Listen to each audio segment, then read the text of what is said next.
Well, simply that the rebellion is perceived in Brunei today as durhaka, a term meaning treachery against the Sultan. And for this and various other reasons, the state of emergency has not been rescinded.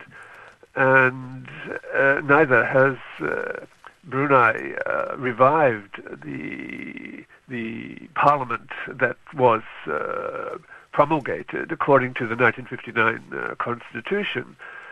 So simply, Brunei looks back upon that rebellion as underscoring, a threat to the stability of the nation.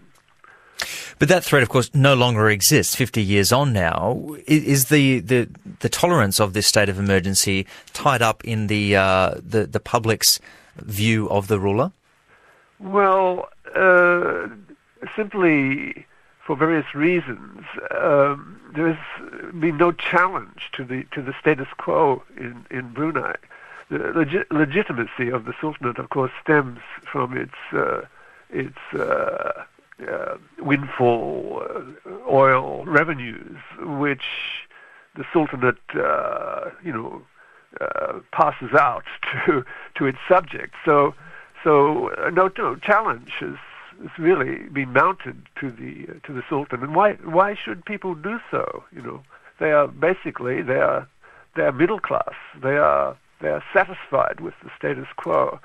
So there's no push for democratic change in Brunei. It sounds like a contradiction, but it's a fact. So people are simply too comfortable to worry about politics.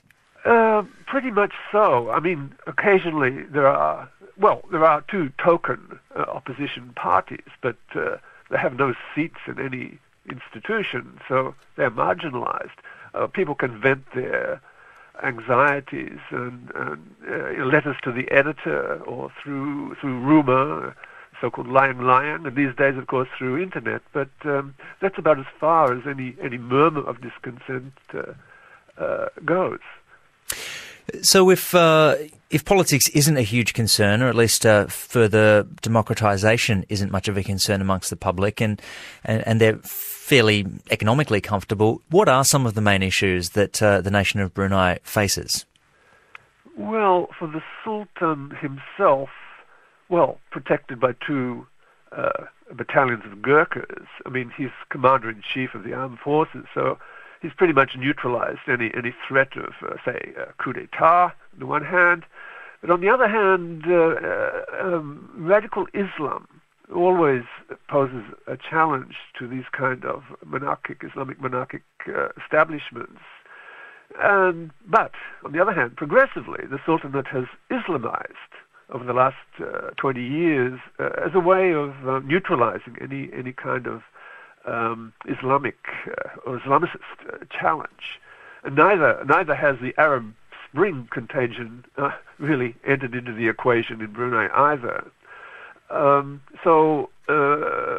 for, and on the other hand, Brunei is now comfortable within ASEAN. As an ASEAN member, threats from neighbors have virtually disappeared.